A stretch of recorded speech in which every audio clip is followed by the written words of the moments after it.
autoridade pastoral.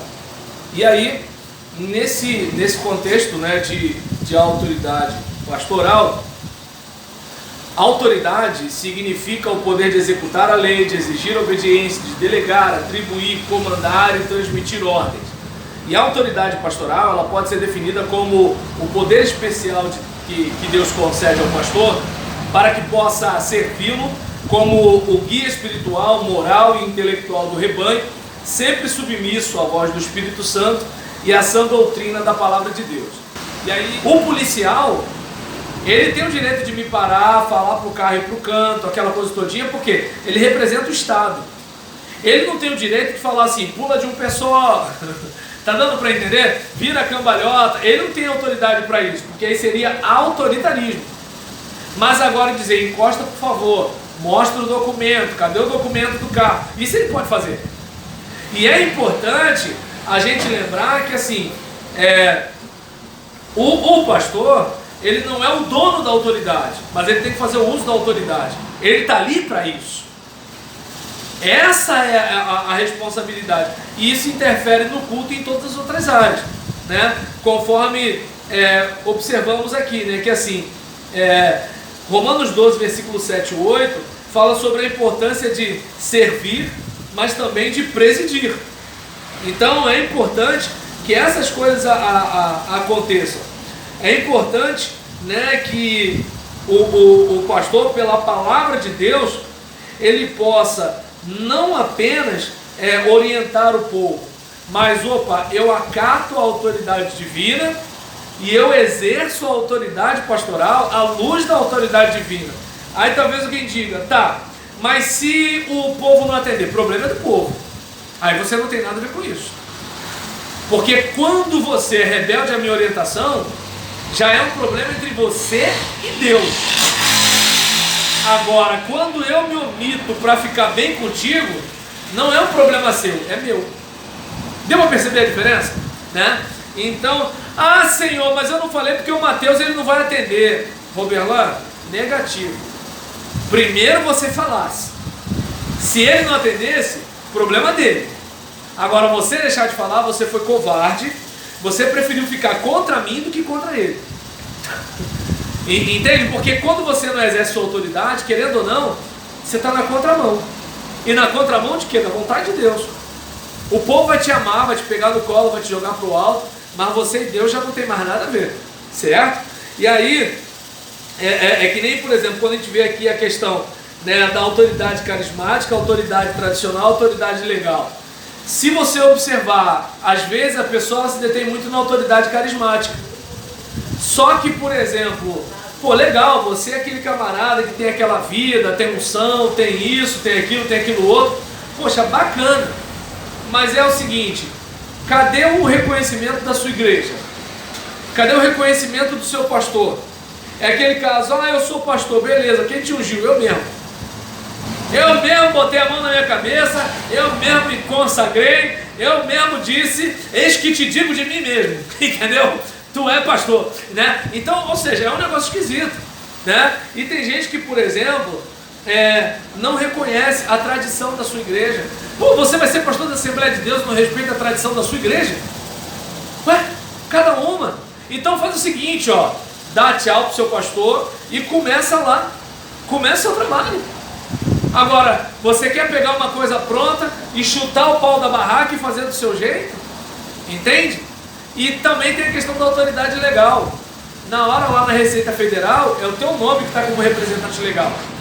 Todo mundo pode de repente chegar e peitar você. Não, mas eu discordo disso, eu discordo daquilo, eu discordo daquilo outro. Tá legal, mas o delegado da Polícia Federal vai procurar quem? O delegado da Polícia Civil vai procurar quem? A cartinha do fórum vai procurar quem? Então, por favor, me respeite. Me respeite, né? Então, é importante a gente estar atento a isso. E a gente, claro, vai parar aqui, mas desculpa, porque como eu sublinhei isso aqui, falei, vou aproveitar que ainda não deu 9 horas e vou fechar essa parada. Né? E é importante a gente estar atento a isso, né? Que assim, você precisa estar pronto para lidar com insubmissão, né? Que é quando os liderados se recusam a atender, né? A desobediência, que é quando infringem intencionalmente. Você deu uma orientação, mas intencionalmente eu vou infringir. É a rebelião, que é o seguinte: eu não vou só deixar de atender, eu quero te afrontar. Eu quero que você perceba que eu estou te peitando. É uma coisa do tipo.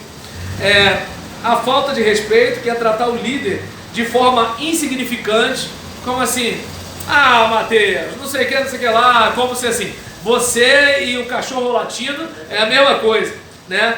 A murmuração, que é ficar reclamando e acusando o erro do líder, né? Então, você viu o que a Raíssa fez? Você viu, Mateus, o que não sei quem fez? E aí nessa brincadeira a gente vai murmurando, né? Para quê? Para provocar a insatisfação pessoal das pessoas. Porque imagina, tá todo mundo feliz. Você veio feliz do culto ontem, mas eu começo a falar assim: você viu o que o pastor Mateus fez? O quê? Nem te conto. Aí começa. Você deixou de ficar feliz com o culto e já vai para casa magoada com o pastor. Entende como é que é o negócio? Então, a murmuração, a questão que pode atrapalhar também, né, o pastor, que é aquela solidão, né, a percepção de que está sozinho. Às vezes você não está sozinho, mas você acha que está sozinho. E aí, como é que fica? Né? É muito comum que isso aconteça. A incompreensão, né, porque lembra quando o Mateus falou sobre ele falar com o pastor dele, né, que assim, estava tendo bastante reunião e só no ano seguinte que o pastor mudou. Por quê? Porque o pastor, ele não só vai mudar o trabalho.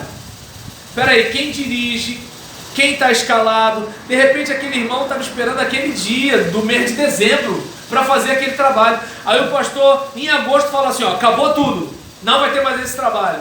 Como é que fica? Vai ferir alguém? Né? Então, tem toda uma situação assim. E aí qual é o problema?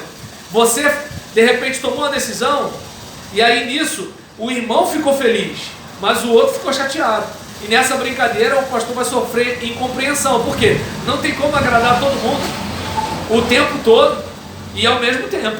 Não tem como fazer isso. Alguém vai ficar chateado com uma decisão que você vai tomar.